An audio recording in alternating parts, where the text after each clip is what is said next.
Thank you for that prayer. Well, good morning, everyone. Greetings in Jesus' name, the giver of peace. And He is the one that allows us to have peace in whatever situation we are in. This morning, I'd still like to start off with some questions. So how many of you guys have had any experience whatsoever with pruning trees, grapes, or shrubs, garden or orchard? I know, Timothy, you have as well. Okay, so do you know why do we prune trees? Why do we prune shrubs, even roses too? To bear more fruit. Right. Is there any other reason? Shape. For healthier, completely healthier. That's right. Is there any more ideas? Putting energy into the branches we want to grow. Amen. Yes. What happens if we don't prune?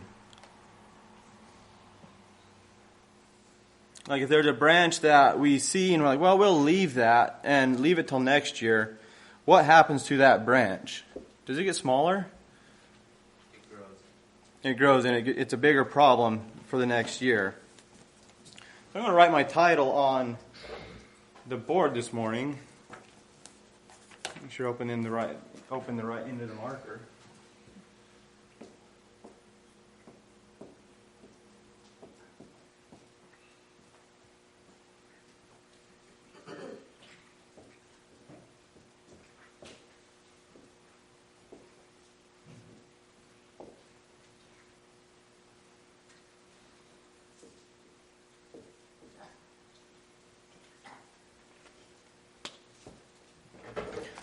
Problems. How do we respond? Problems are something that we all face in life, or I know I do. I know a lot of you fairly well, and I know you guys probably face those too, and you're not alone in that. But how are our responses? That's something I want to ask ourselves as we go through these scriptures and these stories that we have this morning. But like those branches, our problems, if we don't deal with them, if we don't allow God to work through problems and through cutting in our life, it will just grow and get really nasty. Which reminds me of some trees we had in our backyard. We had some apple trees there, and the first year that I moved there, before I got married, I went out to prune them, and they had some shoots sticking up the top I'd probably say about 10 feet, like they just straight up, like they were big, and it was pretty ugly actually. But it must have been untouched for years. I'm not sure how many years, but we cut it back. We cut it back hard, and it probably didn't like it. The tree, we cut all these fancy, nice new branches that it was putting a lot of energy into growing. We cut them off because we did not want it to be that way. It was not going to be good for the tree. And it wasn't going to be good for its fruit. It wasn't going to be good for its shape. And it would not have been all that extra branch, those extra branches and those leaves would have put too much strain on the branches below. So it wasn't good for that. And I had to think that with that, as we were pruning again this year, that we ran into some of those branches that I didn't cut off that I should have cut off. And they were quite a bit bigger. And I thought a tree can only produce its full potential of fruit after years of pruning. And I thought how sometimes we are like that as well when we, after years, maybe even a lifetime of trials and of going through pruning in our own lives, only then can we experience our fruitfulness that God has meant us to go through. And most of the time, it also hurts when those things are removed. It doesn't feel good. Another thought I had was my wife, she likes to grow petunias. Is that what they're called? I think that's what they're called. They're petunias. And a lot of times she'll get them from the store, and they are usually all blooming. They're usually bigger. But this last year, she tried, and she did very good at it, by the way. She tried growing them from seed. She started them in, I think it was February or March. She started them in little cups in the garage. Put a grow light over the top of them. And pretty soon we had this little tiny plant coming up. And then it grew after several weeks, and it became probably about this tall. It was a little cute thing, and she put it out in the flower bed, and then after a couple weeks, it pushed out this massive bloom, probably about that long. I mean, it was kind of cute, this little plant pushing out this flower almost as big as itself. And then we heard later that if you were to pinch that bloom off, it would help it to put energy into other areas in the plant, so it could eventually bring forth more fruit and more blooms. So with that in mind, I'd like to do something a little different as we go through some stories. I might be chopping this stuff up a little bit, but hopefully that's okay with you guys. So we're going to look at some stories of some people in the Bible, but we're only going to look at their problems. Usually when we read these stories, we know the beginning and we know the end because we know these stories so well. So we're going to try to make it easier for us to put ourselves in their shoes by only reading their problems and try to identify with the problems as we go through that. But before we go into that, let's turn to James chapter 1.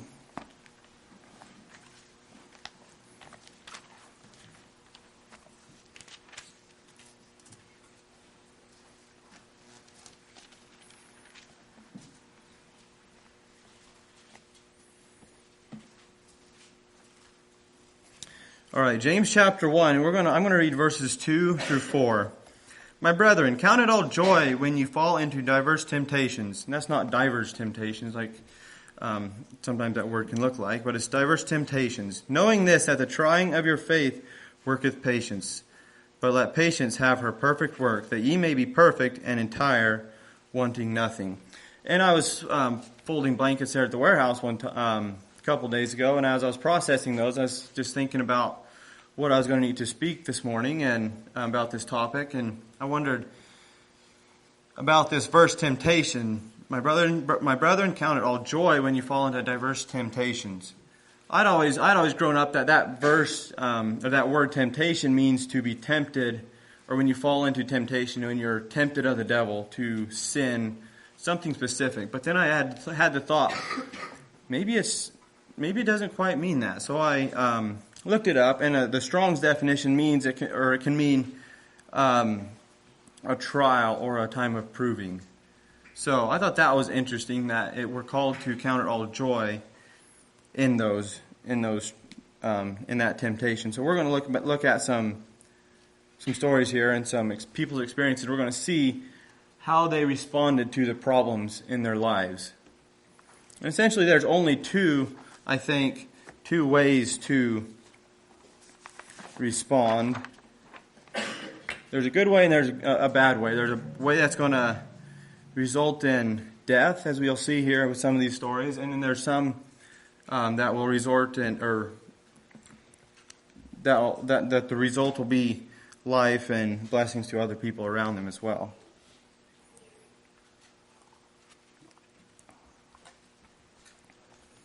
This first story, we're going to look into the story of Joseph a little bit. So let's turn to Genesis chapter 37, and we're going to read verses 18 through 28. That's Genesis chapter 37.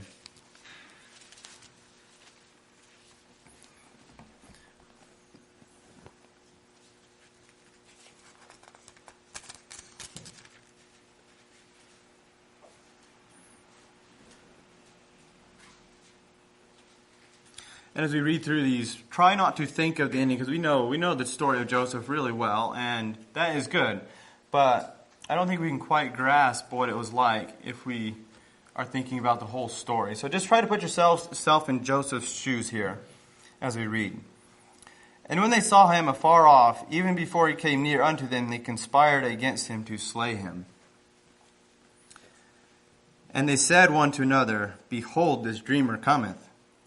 So they're kind of mocking him. They kind of just really hated him. Like, have we ever had anyone conspire against us to kill us before? Probably not. Come now, therefore, and let us slay him and cast him into some pit. And we will say, Some evil beast hath devoured him, and we shall see what will become of his dreams. And we know what his dreams were. His dreams were the dreams that he had of his family bowing down to him. And Reuben heard it, and he delivered him out of their hands, and said, Let us not kill him. And Reuben said unto them, Shed no blood, but cast him into this pit that is in the wilderness, and lay no hand upon him, that he might rid him out of their hands, to deliver him again to his father. And it came to pass, when Joseph was come unto his brethren, that they stripped Joseph out of his coat of many colors that was on him. And they took him and cast him into a pit, and the pit was empty. There was no water in it. So it seems like here they threw him into a dry well. And they sat down to eat bread, and they lifted up their eyes and looked, and behold, a company of the Ishmaelites came from Gilead with their camels, bearing spicery and balm and myrrh, going to carry it down to Egypt. And Judah said unto his brethren, What profit is it if we slay our brother and conceal his blood? Come, let us sell him to the Ishmaelites, and let not our hand be upon him, for he is our brother and our flesh. And his brethren were contented. Then there passed by Midianites and merchantmen, and they drew and lifted up Joseph out of the pit, and sold Joseph to the Ishmaelites for 20 pieces of silver. And they brought Joseph into Egypt. And Reuben returned unto the pit. Let's see, where do I stop? Okay, we'll stop there for now. Well, let's actually go down to verse 36 and read that. And the Midianites sold him into Egypt unto Potiphar, an officer of Pharaoh's and a captain of the guard. So they sell him to the Ishmaelites, and then he went and sold him to the Ishmaelites sold him to Potiphar in Egypt. So let's just go back over this a little bit. So first of all, we see he was one of the youngest in the family, which back then was not necessarily one of the good things. The oldest brother, or the oldest son, is one that usually got the biggest blessing from his father. And all of his older siblings hated him. We can clearly see that they hated him pretty much to an extreme. And then he was sold into slavery, and he was taken into a strange land. And in Genesis chapter 39, 7 through 28, he was faced with temptation. And then he was thrown in prison for something he did not do. And then he was forgotten in prison by the people in there the baker and the butler that he interpreted their dream. He was forgotten by them. So how would we feel if we had those things happen to us? I had asked that question to me, and I was like, well, I can't really relate to Joseph and his coat in many colors. So I'm trying to think what would be like. How could I make that more relatable to me? So I came up with this little way you could change the story around a bit. I'm going to pick on Jeremy and Jonathan a little bit. So imagine Jeremy is Jacob, and Jonathan, you are Joseph. So Jeremy has brothers out, or Jeremy has sons all over the place watching their cows. But Jeremy has a favorite in his sons, for Jonathan for some reason, but for whatever reason he's got a favorite. I know he doesn't, but just imagine that with me. So he buys him this truck. This Chevy Duramax, is that what and it has a flatbed on it, and there's these things on the flatbed called toolboxes. So it's decked out with all this fancy stuff. Got a ranch hand bumper on it. It's deleted with a nice muffler in it, so it gets fuel economy. And then it's also got these decked out with these snap-on tools, maybe some gear wrench for the dirty work. But anyway, so then Jeremy's like, why don't you go out to Burns, Oregon, and check up on your brothers? So Jonathan gets up in his truck. He drives out there, and Jonathan's brothers are out there, and they're like, oh boy, here he comes. We can see his dust cloud. We can hear his engine. Isn't he so proud of his truck? And they start to think of ways that they could get rid of him because they are jealous. They're envious. So I was thinking about that, and I was like, boy, if my dad gave one of my younger brothers a brand new truck and decked it all out, I would be pretty jealous, and I don't know how I would feel against him or feel towards that. So anyways, So I just kind of went along the lines of that and kind of related myself to that. And I guess we can keep going. And Jonathan goes there, and the brothers, maybe some Mexicans are coming and going to Canada to sell some stuff, and they sell him to those. And eventually Jonah ends up in Canada, and then they wreck his truck and drive it over a cliff, and they haul it back here and ask Jeremy if this is your son's truck. Anyways, I kind of like to try to make these stories relatable to me a little bit. But another way that we can do that too is also look at some of the problems that he faced and kind of just bring him, maybe not to the point where his brothers hated him, but maybe we have different people in our family that we just struggle with. Maybe they rub us the wrong way, or maybe we just don't quite get along with them that well. And we all face temptation like Joseph faced there in Potiphar's house. So we can relate with him on those things. So anyways, moving on to another story. We'll come back and find out what the conclusion is to these stories later. But let's turn over to Job chapter 1. And we also know this story very well.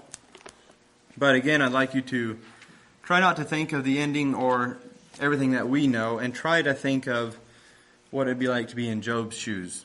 I'm going to start reading in verse 13 of Job chapter 1. And there was a day when his sons and his daughters were eating and drinking wine in their eldest brother's house. And just keep in mind that this is what Job is hearing. This is what Job, he doesn't see the conversation that the Lord saw prior to this. Just like we don't see what God is talking right now and thinking of us. And there came a messenger unto Job and said, the oxen were plowing and the asses feeding beside them. And the Sabaeans fell upon them and took them away. Yea, they have slain the servants with the edge of the sword, and I only am escaped alone to tell thee. While he was yet speaking, there came also another and said, the fire of God is fallen from heaven and hath burned up the sheep and the servants and consumed them, and I only am escaped alone to tell thee. While he was yet speaking, there came also another and said, Chaldeans made out 3 bands and fell upon the camels and have carried them away, yea, and slain the servants with the edge of the sword, and I only am escaped alone to tell thee. And while he was yet speaking, there came also another and said, thy sons and thy daughters were eating and drinking wine in their eldest brother's house, and behold, there came a great wind from the wilderness and smote the 4 corners of the house, and it fell upon the young men, and they are dead, and I only am escaped alone to tell thee. And Job arose. Well, we'll stop there. And notice it says in here over and over again, it's something I noticed when I read this, it says, and while he was yet speaking. Sometimes it feels like, even in our lives, that when something goes wrong, it's like we just barely recover from that, and then another thing goes wrong.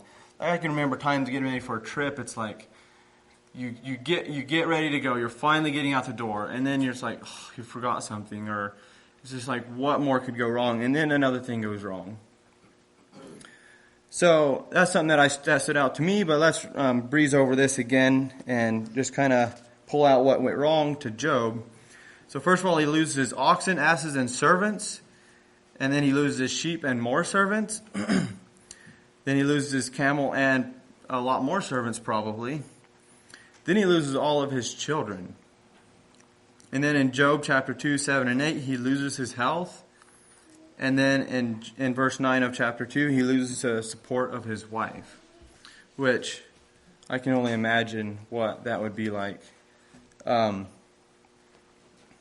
Being married, I can only imagine what it'd be like to even be up here without her support. It's something that's amazing. And it kind of reminds me of something that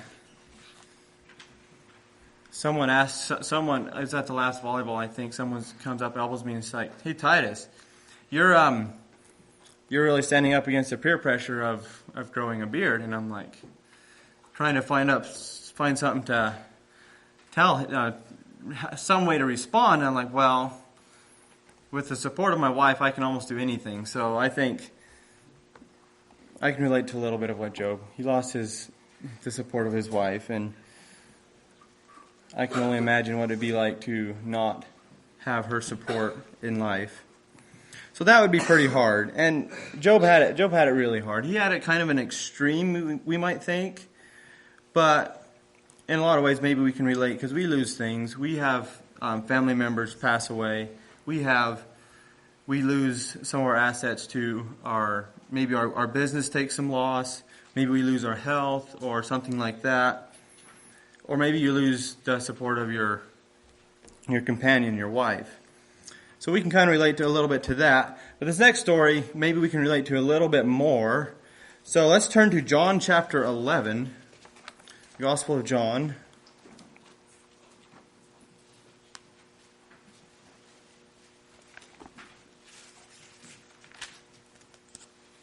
This is a story of Lazarus. So we're going to start reading in verse 1 of chapter 11 and read through verse 7, and then we'll skip down to 20 and through 37.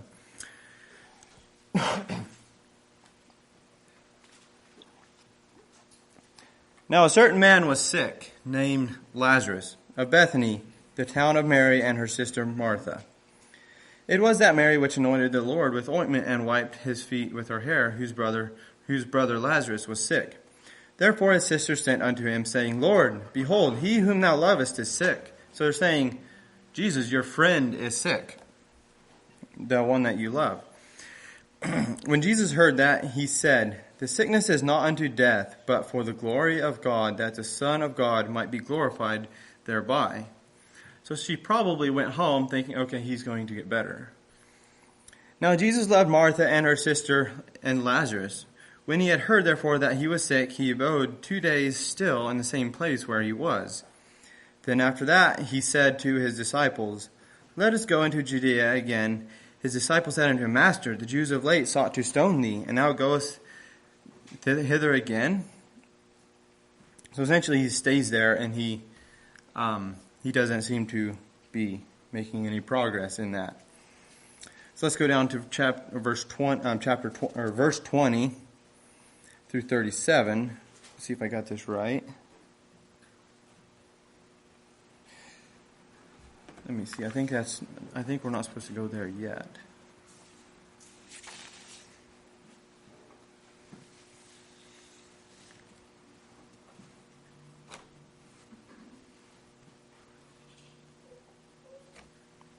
Well, we'll read it anyways. Then Martha, as soon as she heard that Jesus was coming, went and met him, and Mary sat still in the house. Then said Martha unto Jesus, Lord, if thou hadst been here, my brother had not died. But I know that even now, whatsoever thou wilt ask of God, God will give it thee. Jesus said unto her, Thy brother shall rise again. I think I should be reading this after in the next part. So we'll just stop there, and we'll just go back on that and see what their problem was, and kind of try to relate to that. So first of all, we see that Lazarus was sick, which is not fun, but then they hear that Jesus says his sickness is not unto death, which from what I understand is it's not bad. Like Jesus was saying, it's not that bad. He's not going to die from it, or that's what it appears to me.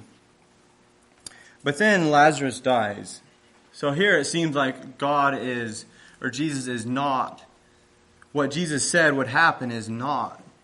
Things are like out of control. Things are out of control. And I think we can feel that way a lot too in life. We can feel that things are just not in control. Jesus' promises are not coming true. And they even waited over 4 days, is what I could find out here. They waited over 4 days for Jesus to come. And maybe they had more patience back then, but this day and age, with Amazon and all that, you kind of find it hard to wait. Kind of reminded me of some waiting that I had to do, and I didn't do very good at it. We have this, I had this order there at work coming from Uline there in Washington, and they only have one shipping option, and it's second day. So you kind of pay for it a little bit. So we had ordered some stuff from this company, this vendor up there, and we kind of need it, and it's not bad. I guess the shipping's not bad, but it's 1 day, so it's not free.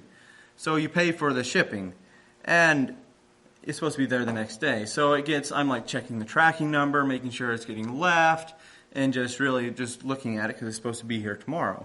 And And then after checking it, I see it's like, okay, why is UPS not picking it up? They haven't got the package yet, and usually by now they would have got it. So I'm kind of getting a little impatient. So then I call them up, and they say, well, we'll wait. Let's just wait a little bit. We'll wait a little bit. I'm like, I should have done that already. Like I should have thought that's what was going to happen. I should have just waited. I was growing impatient. But then eventually, so I'm going back and forth checking the tracking number throughout the day, and it's not going. And then I can't remember if it was that day or if it was the next morning. I think it was the next morning I checked the tracking number. I get there and I type in the tracking number, and it's in Canada. So it went the opposite direction. And so I call them up, and then I'm like, where is it at? Like, what's going on? And then they ended up sending out a new one and saying that one was lost, and it ended up showing up anyway somehow. Even UPS said that on their website that it was lost and consider contacting your vendor. But it ended up showing up anyways, and I was just kind of like, this opened my eyes to the impatience that I have with some things like that, and I think we can relate to that a little bit. But they waited over 4 days for Jesus to come. And then they were probably confused with what Jesus said, because Jesus said the sickness was not unto death, and here Lazarus dies. So we can kind of see their problems there a little bit. So let's move on to some more people, another couple of people that had some problems. Let's turn over to Acts chapter 16. And again, try to place yourselves in their position. Acts chapter 16, and we'll read in verses 19 through 24.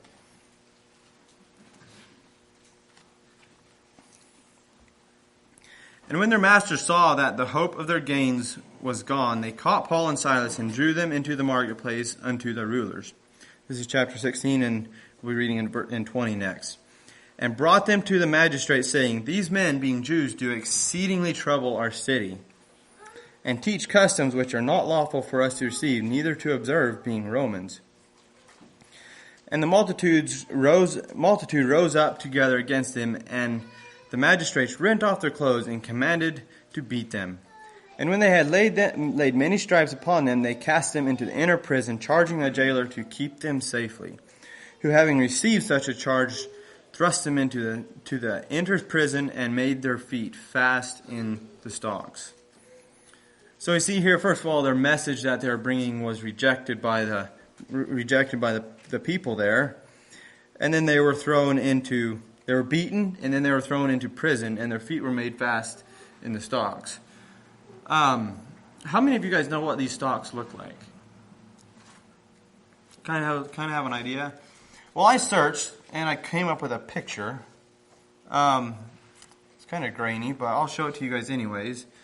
So you can see kind of what it looked like. This is a picture I got online of medieval torture, the stocks. You can see his feet are stuck through holes in that plank, and there's locks on the end, so their feet are like spread apart, and it's probably not very comfortable in there at all. And you can't lay down. You can see their back is against a wall, and they're on a hard bench. It probably would not be very comfortable at all.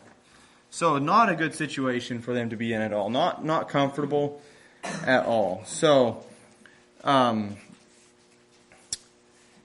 can kind of see that they were definitely not doing they were not comfortable. But we'll see what the response was later. We know what it is, but try to put yourselves in their shoes. And then in Exodus, we have the story of the children of Israel. In Exodus 14, we won't turn to these. Exodus 14, 10 through 12, Pharaoh's army has them cornered between the Red Sea and the Egyptian army. And then in Exodus 15, after they go through the Red Sea, we see they run out of water, and in Exodus 16 they run out of food, and then in chapter 17 they run out of water again, and then later in Exodus 32 they're waiting again for Moses to come down from the mountain, and so they're doing a lot of waiting. They're going without some of these necessities in life that we might think is necessities, which are But again, they had problems there.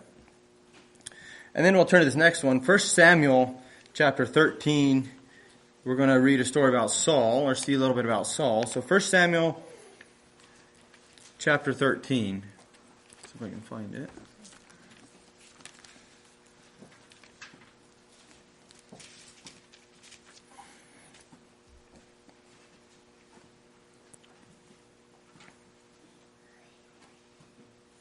We're going to start reading in chapter 13, verse 5. And the Philistines gathered themselves together to fight with Israel, 30,000 chariots and 6,000 horsemen, and people as the sand which is on the seashore, in multitude. And they came up and pitched in Michmash, eastward of Bethaven. When the men of Israel saw that they were in a strait, for the people were distressed, then the people did hide themselves in caves, and in thickets, and in rocks, and in high places, and in pits. And some of the Hebrews went over to Jordan, to the land of Gad and Gilead. As for Saul, he was yet in Gilgal, and the people followed him trembling. And he tarried 7 days, according to the time set that Samuel had appointed. But we'll stop there. So here we see that they are... Wait, we'll finish that verse. That goes in with this too. But Samuel came not to Gilgal, and the people were scattered from him. So we see here, if we can put ourselves in their shoes, 30,000, what does it say here? 30,000 chariots. That's a lot of chariots. That's a lot of chariots. And 6,000 horsemen. So you got, excuse me. So you have 30,000 chariots, 6,000 horsemen, and people as the sand of the sea. That sounds pretty dire. Like, that sounds like, wow, that sounds like that would be quite the predicament to be in with your small army. And you're cornered. Your people are hiding in the rocks and in the cliffs.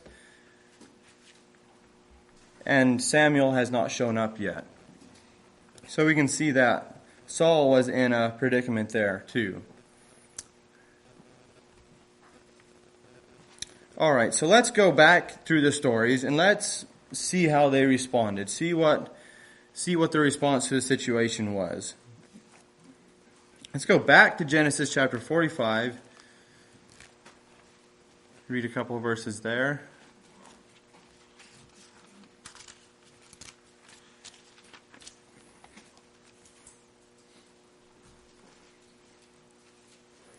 I'll read verses 5 through 8 of chapter 45.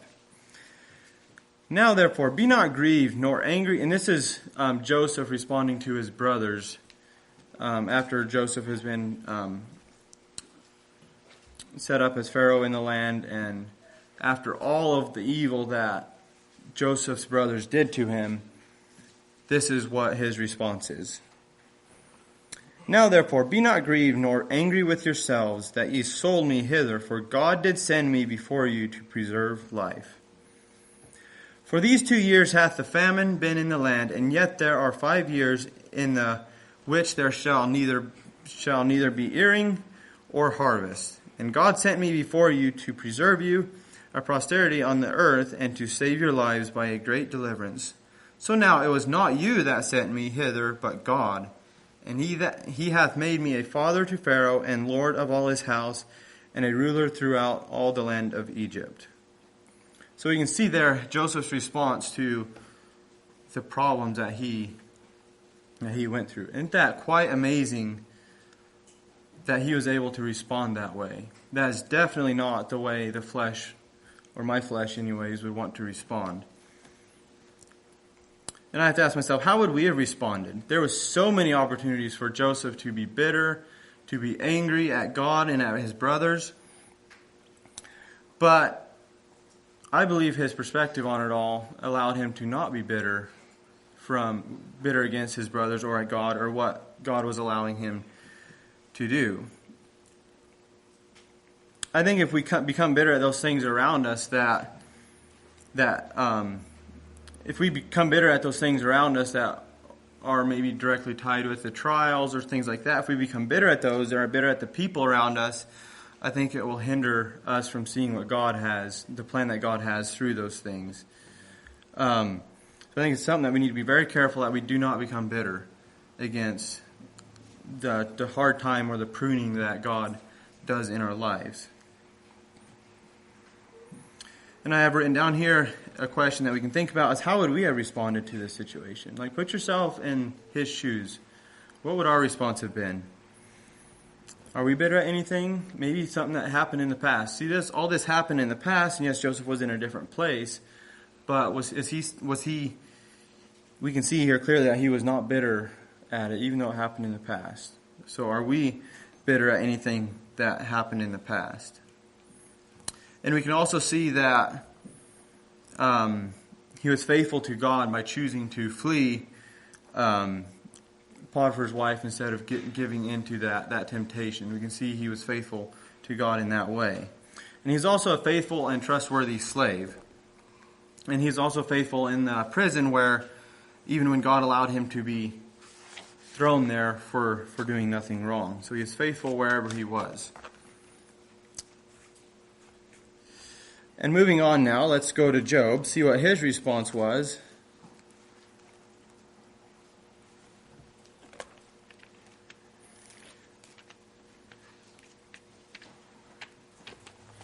We'll read in Job chapter 1, we'll read 20 through 22. Then Job arose and rent his mantle and shaved his head and fell down upon the ground and worshipped. And said, Naked I came out of my mother's womb, and naked shall I return thither. The Lord gave, and the Lord hath taken away. Blessed be the name of the Lord. In all this Job sinned not, nor charged God foolishly. So in verse 20 we see that he worshipped. Even after all the things that happened to him, he worshipped. And then in verse 21 it shows he blessed the Lord. In verse 22 it says, In all this Job sinned not, nor charged God foolishly. Looked into that word a little bit and says to charge God foolishly is to blame or question God in a disrespectful way. I think that would be so hard to have all those things happen to you and to respond to God and maybe even ask why, but to do that in a respectful way would be challenging. All right, now moving on to Mary and Martha, the story with that. Let's turn back to John chapter 16.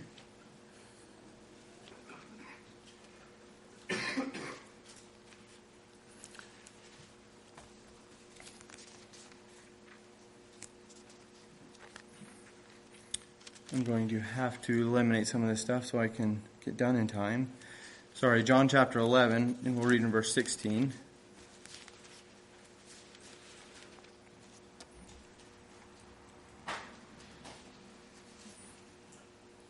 Well, I have down here 16 through 32, but let's skip some of this so we don't run over time.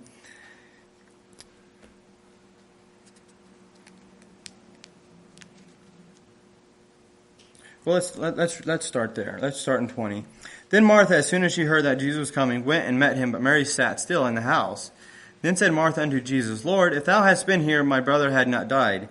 But I know that even now, whatsoever thou wilt ask of God, God will give it thee. Jesus said unto her, Thy brother shall rise again. Martha said unto him, I know that he shall rise in the resurrection in the last day. Jesus said unto her, I am the resurrection and the life. He that believeth in me, though he were dead, yet shall he live. And whosoever liveth and believeth in me shall never die. Believest thou this? She said unto him, Yea, Lord, I believe that thou art the Christ, the Son of God, which should come into the world. And when she had said so, she went her way and called Mary her sister secretly, saying, The Master is come and calleth for thee. And as soon as she heard that, she arose quickly and came unto him. Now Jesus was not yet come into the town, but was in the place where Martha met him. And the Jews then, which were with her in the house, comforted her when they saw Mary, that she rose up hastily and went out, followed her, saying, She goeth unto the grave to weep there. Then when Mary was come where Jesus was, and saw him, she fell down at his feet, saying unto him, Lord, if thou hadst been here, my brother had not died. When Jesus therefore saw her weeping, and the Jews also weeping, which came with her, he groaned in spirit and was troubled. So one thing that we can see as a response is, if only you had come earlier, if only you had been here. maybe there's things in our lives that we think that too. If only you would have worked this way. If only you would have come. And there's been many times where I've asked that question too, and I know some of us have as well. Like with different things in our life. I think of the accident that my brother was in. If only this would have happened. If only he would have left a little bit later. So we can kind of relate to that, asking that question a little bit. But we don't see the whole picture. We see just what we see, but we can trust that God has a plan, and we'll see that here soon. So in Acts 16, we see Paul and Silas, their response, they sing praises to God, even though they were in something similar to this. Sometimes we might even be standing here and singing, and we're like, man, can we sit down? Like, getting a little uncomfortable. But they were singing praises to God, and they were in a very uncomfortable situation. And in the children of Israel, we see that they gave into when they gave into fear, they kind of got irrational. They said, if only we were back in Egypt. And they blamed Moses. And yeah, we kind of see their response throughout that. And then when they ran out of food and water, they complained and murmured against Moses and God. And they wished again that they had died in Egypt. And then another thing I have down here is they tempted God by saying, is the Lord among us or not? Sometimes we ask this question like, where is God? Where is God in this situation? And then in Exodus chapter 32 and verse 1, they fell into idolatry when they ran out of patience when Moses was up on the mountain. What is our response when we are waiting on God? Do we wait patiently, or do we tend to, well, let's move forward and do it with our own wisdom? And in 1 Samuel chapter 13, 9 through 12, we see a similar response with when he... Let's actually turn there. That's 1 Samuel chapter 13, 9 through 12.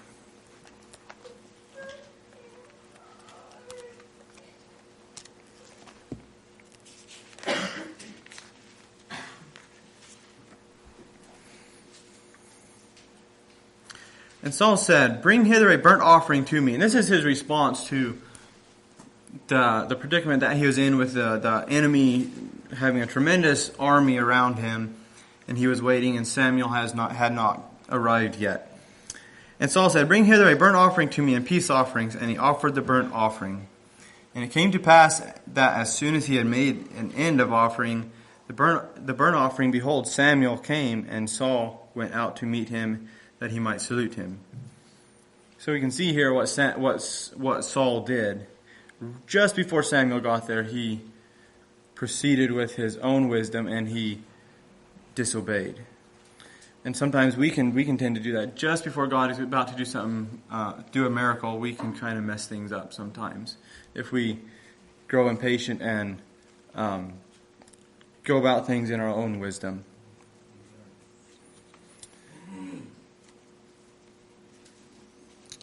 All right, so let's go back over some of these and briefly look at what God's viewpoint is on each of these things and what His plan was.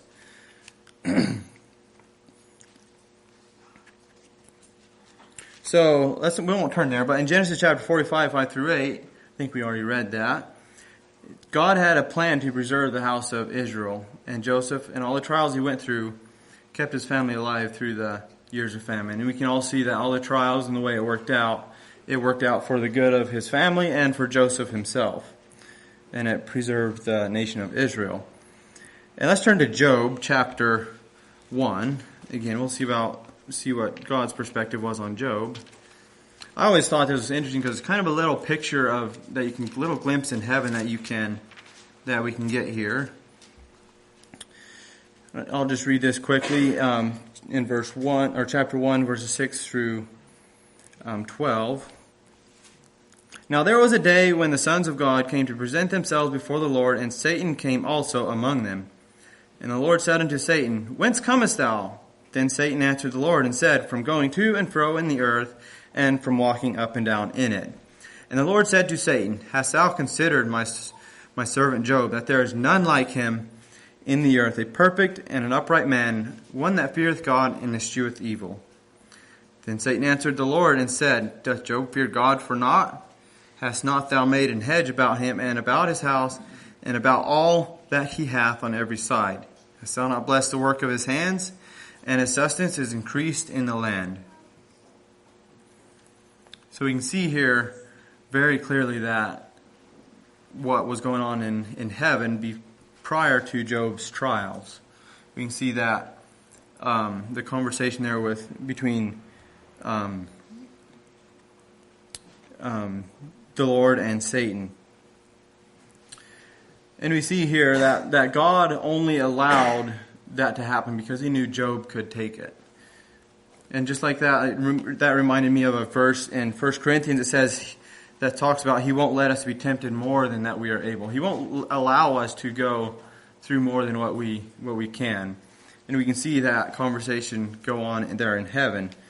And then in chapter 2, verses 1 through 7, we see that Satan comes back and he's like, let's read that actually. Let's read a few of those verses. And he still holdeth fast to his integrity, although thou movest me against him to destroy him without a cause. And Satan answered the Lord and said, Skin for skin, yea, all that a man hath will he give for his life. So we see there Satan's like, okay, well I want to try see if I can get at his life, see if I can go farther with this temptation, with this torture. And we see God's viewpoint of that is God was proving Job before Satan for his glory. And moving on to the story of Mary and Martha, we see in verse 15 and verses 42 and 45, Jesus said that he allowed Lazarus to die so that they would believe on him and that God had sent him. And moving down to Paul and Silas.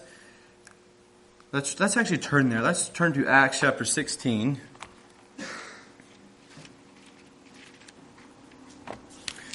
We'll read verses 29 through 34. Let's see if we can find it.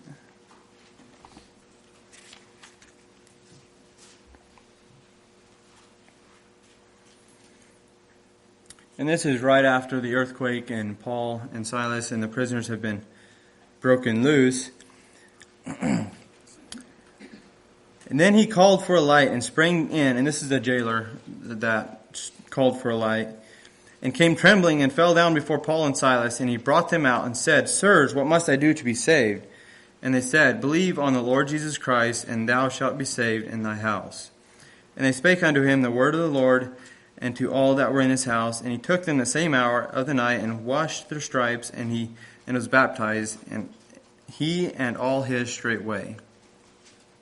And when they had brought them into his house, he set meat before them and rejoiced, believing in God with all his house. So we can see how Paul and Silas's good response in this awful situation, how it worked in the jailer's life there, and eventually brought him and his house to a place of salvation. So we can see that our trials can bring others to the Lord too, and can speak to others. And then we see for the Israelites in Numbers chapter 14, we see that their murmuring and complaining ultimately cost them their lives and cost them from seeing the promised land. And how much more will our complaining keep us from seeing the promised land, and our lack of trust keep us from the land that the Lord has promised to us. And Saul, we see in Samuel chapter 13, Saul's disobedience cost him the blessing of the Lord and his kingdom. So he lost a great deal over that bad response, or that wrong response. Now I want to look a little bit on a few things on how we are supposed to respond. We are called to respond joyfully. In James chapter 1, says, Count it all joy when you fall into temptations. And in 1 Peter chapter 4, 12 through 13, it says, Beloved, think it not strange concerning the fiery trial, which is to try you, as though some strange thing happened to you. But rejoice, inasmuch as ye are partakers of Christ's sufferings, that when his glory shall be revealed, ye may be glad also with exceeding joy. So we can see here we are called to respond with joy and rejoice. In Romans 5, verses 33 and 5, we say, "And not only so, but we glory in tribulations also, knowing that tribulation worketh patience, and patience experience, and experience hope. And hope maketh not ashamed, because the love of God is shed abroad in our hearts by the Holy Ghost, which is given to us." So we glory in our tribulations. We're called to glory in them. And then we're also called to endure with hope. James 1:12 says, "Blessed is the man that endureth temptation, for when he is tried, he shall receive the crown of life, which the Lord hath promised to them that love him." And in Isaiah 41:10, we see that we're supposed to respond in faith and not fear. "Fear thou not, for I am with thee. Be not dismayed, for I am thy God. I will strengthen thee.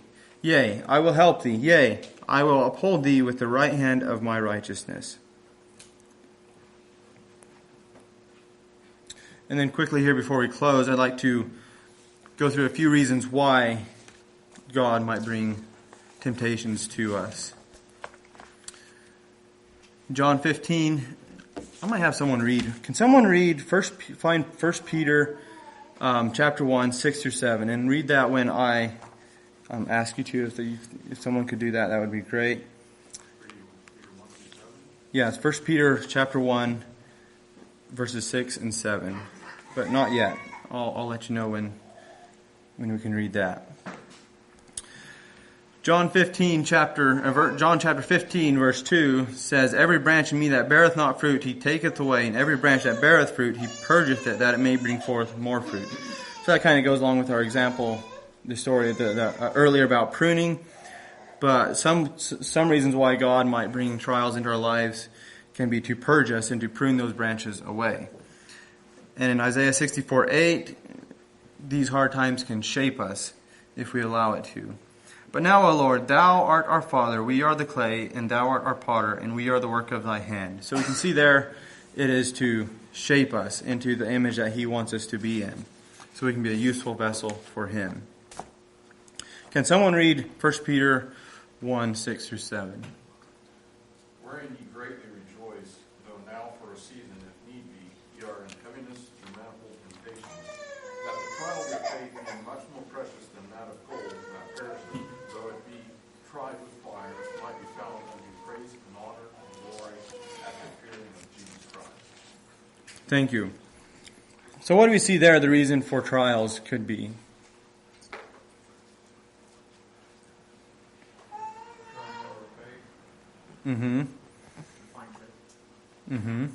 Very good.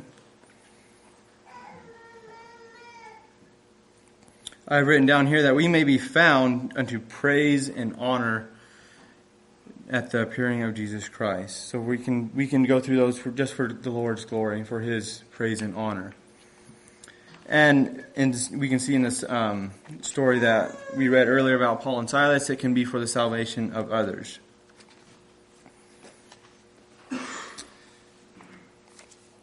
We don't always know why God brings us through difficult trials, but we can trust that he has a plan for us. Romans 8:28 says that all things will work for our good if we are faithful and if we love and trust him. So with that, I'd like to read a song, part of a song anyways, in closing. "Master Potter, why do you labor all day, giving such effort to rough, worthless pieces of clay? Why such feeling in your hands? Why such care in every touch? Why all the struggle? Your creation is nothing but dust. I'm molding a masterpiece, a work of great beauty. I'm molding a masterpiece, my labor's not done. A trophy, a treasure of worth beyond measure. I'm molding a masterpiece of love." So my hope is that this can encourage you to